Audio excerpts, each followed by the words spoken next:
What's good, y'all? My kids are home with me, so you're probably gonna hear them in the background. My son, he's probably gonna try to get in the video right now too. He's in the video real quick, so I was just showing he really wants to get in the video, but I'm gonna send him back over there, play with his toys. So a lot of things going on, guys. Gafford being traded, so I'm gonna talk about him in this video too. I'm gonna talk about Gafford. Shout out to Gaff. I'm a big Gafford fan. I hate to see him go, but it is what it is. They had to get a first-round pick. They got that. They got the 26th pick in the draft. But let's start off with Jason Simmons. Now, we already talked about Brian Johnson being brought over here as the quarterback's coach, which is a good move as long as he's not the offensive coordinator calling plays. We already have Cliff Kingsbury anyway, so that's why I don't really have a problem with the move. You know, he did a good job with Jalen Hurts. He was at Florida University as a coach as well.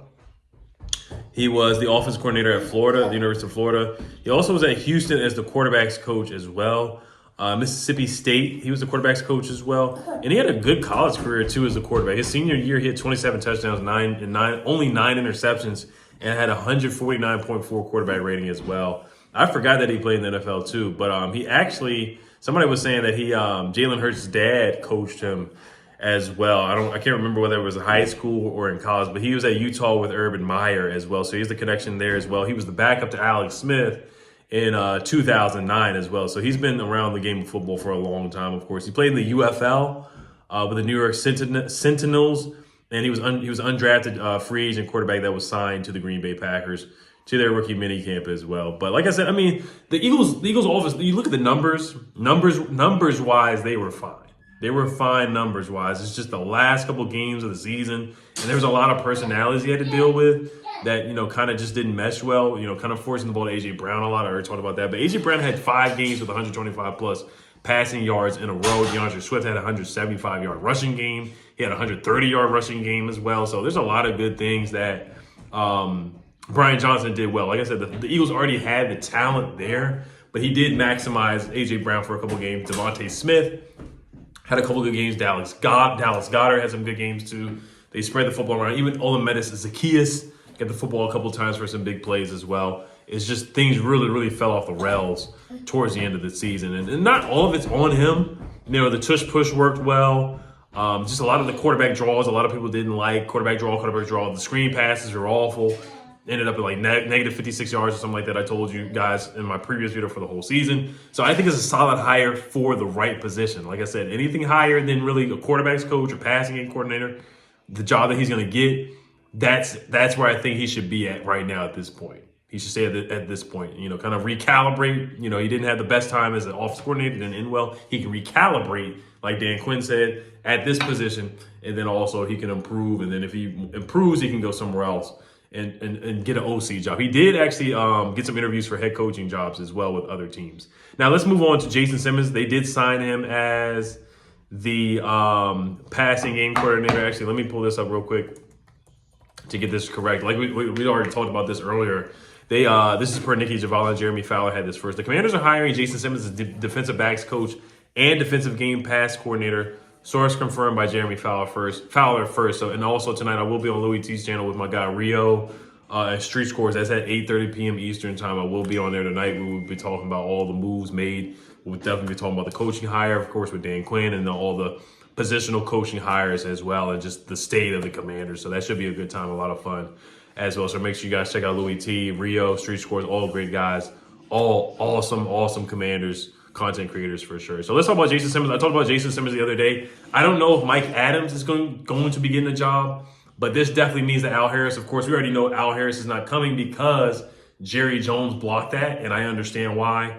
You know, it's a rivalry. You don't want to let us get better. And I feel like when we got an Al Harris, that would be a home run hire. Just the energy, you know, the playing, you know, he played in the NFL before, he played in the league. I think he's relatable with players. You saw what he did helping out Deron Bland, Trayvon Diggs. They speak highly of him. Players speak highly of him. And just the energy that he would bring, I think it would really, really translate to this team, and it would help Emmanuel Forbes get better, maybe Ben St. Juste, Quan Martin, Percy Butler, you know, guys like that, of course. All the corners on this roster and safeties and DBs for sure. So, you know, it's unfortunate. I wanted Al Harris here and his energy and his aura and the vibe that he would bring for sure.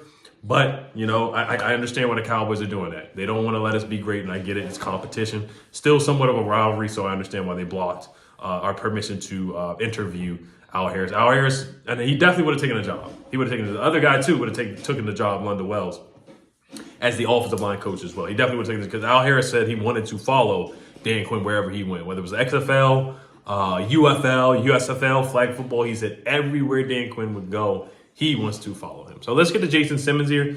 Jason Simmons, once again, he has a good resume here as well, decorated resume. You look at some of the things that he did with the Panthers defense as a recent. Coach Stephon Gilmore, Gilmore, J.C. Horn, Charles Woodson with the Packers, a Hall of Famer. So he has a lot of guys that he coached. Jair Alexander for 1 year or two with the Packers as well. He was there with Joe Witt Jr. with the Packers as well, with Mike McCarthy, where the connection is with Dan Quinn. So that's where some of the overlapping happens there with Jason Simmons. Jason Simmons also played in the NFL as well. You look at Carolina's defense, they allowed under 200 passing yards per game in 2021, and he helped rebuild that Carolina defense from the worst in the NFL to the 18th ranked pass defense, which is leaps and bounds better than what they were before. So you look at that in 2020, Simmons helped a young Panthers defense. Jeremy Chin was on that roster as well, improved to 18th, and AJ Bouye was on that roster as well. 18th in the NFL in points allowed per game after the team finished 31st in that category in 2019. Under Simmons' guidance, safety Jeremy Chin was named to the PFWA All-Rookie team after leading all rookies with 116 tackles and becoming the first player in franchise history to win 2 Defensive Rookie of the Month awards. So that was under Jason Simmons and his watch and his coaching over there as well. He was with the Packers from 2011 to 2019. Green Bay's defense recorded 146 total interceptions, tied for fourth most by any team in that span. Also in 2019, Simmons served as Green Bay's defensive backs coach, where he helped the team advance to the NFC Championship game and finish the regular season tied for third in the league in interceptions. So, he's gonna bring in here. Do you like nice things like Chris Harris said? That's what I want to see us improve on. Getting interceptions, forcing turnovers, actually catching interceptions. Emmanuel Force was brought in here to force interceptions. Can we get that out of him? Completion percentage, 4th in pass breakups, 5th in forced fumbles, tied for 5th in passing touchdowns allowed, and 6th in defensive passer rating. Quarterback Kevin King, total 5 interceptions, tied for 4th, and 15 passes defense, tied 8th, while cornerback Jair Alexander added 2 interceptions and finished tied for 4th in the league in passes defense with 17. In 2018, Simmons also served as the Packers' secondary coach, helping the team finish in 12th in NFL pass defense, 234.5 yards, passing yards allowed per game. So you guys get the gist. I'm not going to read the whole bio. He did coach special teams as well, where he did a good job with that. I talked about that last couple days ago as well, where even Mason Crosby did a great job kicking the football. And then punt returning, he did a good job with that too, where they were number 7, allowing only 41 yards per punt return, and then they were also 6th in punt return average. So both sides of the ball, they did really good in special teams under Jason Simmons there. So I think this is a good hire, solid hire. So, I have nothing negative to say about these hires. Nothing but glowing reviews right now. Like I said, it's just wait and see. It's the honeymoon phase. So I trust Dan Quinn and Adam Peters at this point right now. All right, so let's move on to my guy Gaff, man. Let's move into the basketball phase here, man. I hate to be disrespectful to Gaff. I would love to make a separate video. Daniel Gafford, he deserves a video by himself. Not a grouping with a Commanders video, but I just don't have the time right now. I'm actually looking at it right now. It's Josh Robbins tweeted something else. He said the Washington Wizards only traded the day before the 3 p.m. deadline expired was agreeing to trade Daniel Gafford. The Dallas source said, so Tyus Jones and DeLon Wright, who had been speculated as candidates to be traded, remain with the Wizards, which is unfortunate. It's really unfortunate. Jordan Poole has been awful, guys. He's been really bad. I think he needs to see a sports psychologist. Right now, he looks really bad right now. He's not playing good basketball at all. He's getting booed off the court. Fans are saying F JP. He just looks like a shell of himself. He looks like he's not having fun. Kyle Kuzma called him the B word last night. So that's just not good at all. He's been on Shaq in the Fool more than on the highlight reel, to be honest with you. So, but I'm still a big Jordan Poole fan. So let's look at the trade here. The Wizards traded Daniel Gafford to the Dallas Mavericks for Rashawn Holmes and what is going to be the 26th overall pick. So Josh Robbins also tweeted out the pick in the Daniel Gafford trade that's incoming to Washington will be more favorable of the Clippers and Thunder's first round picks. The Clippers have the league's 5th best record, and the Thunder are tied for the 2nd best record. So for now, the 26th overall pick of the draft, which is not a great first, but you finally get a first. We didn't get a first round pick for Bradley Beal. We did not get a first round pick for Porzingis. So out of all the guys that we had on the roster last year, we finally get a real first-round pick. The first-round pick that we got for Jordan Poole is a 2030 top 20 protected pick. So you're really not going to see that first-round pick. And that first-round pick is literally 6 years from now. So we're talking about, what, a seventh grader or a high schooler or a freshman or something like that? Actually, probably a seventh grader at this point. So it is so long from now. We're not even going to get, this is not going to convey to a first-round pick. It's probably going to end up being a second-round pick. Ended up getting for Jordan Poole that we traded Chris Paul to the Warriors for. So Gafford, I salute Gafford. Gafford was really good when Russell Westbrook was here. Gafford had a really good game last night. He had 14 points, 13 boards, and 4 blocks against the Cavaliers. When he was with Russell Westbrook, that he got the best out of him. Russ got the best out of him. He was dunking on people. Still dunked on people this season anyway, but he really needs a guard that can give him the basketball. Luka Doncic is going to get him the ball. Kyrie's going to get him the ball. He's going to do really, really well with the Dallas Mavericks. So I'm happy for them. He's going to be in the playoffs too as well. So that's good. I mean, he's a rim protector, averaged 2 blocks per game, 7th in the NBA with blocks per game, 70% true shooting percentage, which was 1st in the NBA. So the Dallas Mavericks are getting a darn good player in Daniel Gafford. Go Gafford. The landlord, as Chris Miller called him. I'm a huge fan of Daniel Gafford. My co-host Brandon Scott got to talk to him in person for an interview, and he said he's just a down-to-earth guy. So he's a really cool guy. He's a really likable guy. He's just a nice guy, and that's some of the stuff that hurt him a little bit. He did get bullied in the paint sometimes. Let Mark Williams from the Hornets get 20 points and 20 boards. He gave up 51 points to Anthony Davis.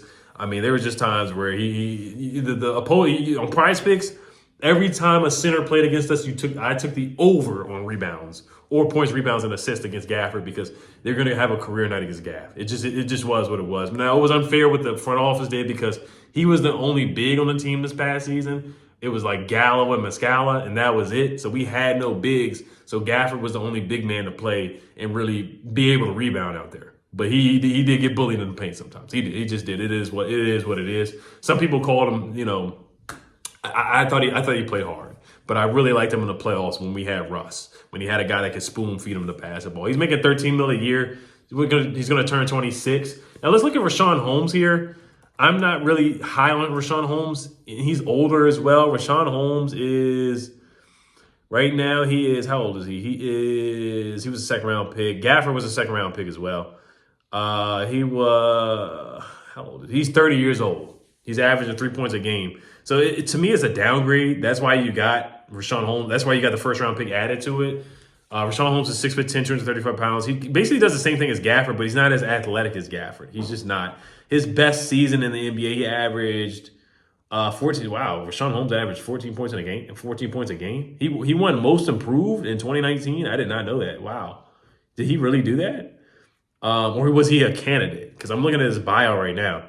So I think he was a candidate or something like that. I don't know if he was actually the most improved player in the NBA. Is that really true? Like, I'm just looking this up. I can't believe it, really, to be honest with you. Let me look at his bio, too. But other than and with Sacramento, he averaged 10 points a game. And then after that, he averaged 3 points a game, 3 points a game the last 2 seasons. So he's been on the bench, barely playing. Only started 1 game last year. Only started 2 games this year. So he's barely played. But he's a solid player. Blocks, average 0 blocks a game. Like, he doesn't block shots much. But, yeah, I mean, it's basically a salary. You're just taking on that salary so we could get the first round pick. Rashawn Holmes, he also has a player option next year, which is about $12 million. So he's certainly going to pick that up. He's going to pick that. He's going to pick up that contract for sure because he's not going to get $12 million. Anywhere else from a team. So I give it about a B+, A- because we get a first round pick. We get a first round pick. So he has a $12 million player option for the 2024, 2025. A lot of people are complaining and saying they would have just kept Gafford because the 26th pick of the draft is too low. But Gafford, in all realistic, he's really a backup center. Like, he should not a playoff team. He's not starting on a playoff team. Like, you look at the Nuggets, he's going to be the backup to Jokic. The Sixers, he would be the backup to Embiid. The Kings, he would be the backup to Sabonis. The Rockets, he would be the backup to Sengun. The Lakers, he would be the backup to Anthony Davis. The Grizzlies, the Pelicans, he would be the backup to Valanciunas. The Warriors, Gafford would start maybe over Looney, and that's the only team that I see in the NBA that he would start. Like, I'm just being real and being honest. I don't see him starting anywhere else. The Cavaliers, he would be the backup to Jared Allen. The Celtics, he would be the backup to Porzingis. The Knicks, he would start maybe over Hartenstein, and that's it. So, I mean, I think you got good value for trading the Pacers, he would be the backup to Miles Turner. For the Hawks, maybe he would compete with Capella, and that's about it. But the Timberwolves would be the backup to Gobert. And the Thunder, he would be the backup to Chet Holmgren. So to trade a backup center and get a first-round pick for him, I think that's a darn good trade. I think that's a good trade, and I think the Wizards basically won that trade. You just took on Rashawn Holmes' contract and got a first-round pick. Now they have to make the right pick, obviously. This is the new regime here. Now, it's not Tommy Shepard drafting. They have not really been able to get the best out of their first round pick. You look at Johnny Davis. Let's see what they can do with this 26th pick of the draft. So, all right, you guys let me know what you guys think, man. Shout out to Gafford. I remember when we traded Troy Brown Jr. and Mo Wagner for Gafford and Chandler Hutchison, and Gafford was huge in that trade. We would not have made the playoffs in that year with Russell Westbrook if it was not for Gafford. Our defensive rating went from here all the way up because Gafford and his rim protection and just finishing the run, just his rim protection and scaring people from getting to the rim because he's so athletic. So, all right, you guys. Like I said, I wish Gafford the best, man. I'm a huge Daniel Gafford fan. I love Gafford so much, man. It was fun watching him play and get lost. I remember the alley-oop dunk he had against the Lakers where Corey Kispert just threw it out of nowhere, and Gafford, that's my son right there, and Gafford just puts his arm back and just dunks it. So, all right, you guys let me know what you guys think about Jason Simmons and also about the Gafford trade as well. They did not trade Tyus. They did not trade Shamet. They did not trade DeLon Wright. So that is disappointing that they did not get any assets back for those guys. But I am a Marvin Bagley fan as well. So like I said, I hate to group the Wizards and the Commanders into one video. So if you guys are a Wizards fan, I know you watched them to the end, but if you're not, it's okay if you clicked off. I totally understand. But I'll see you guys tonight on Locked on Wizards and tonight on Louis T for a couple of shows tonight. And then I will be on Bleacher Report tomorrow with my guy Brandon Scott as well, recapping the Wizards trade deadline as well. So, all right, guys, for the Commanders and Wizards, peace.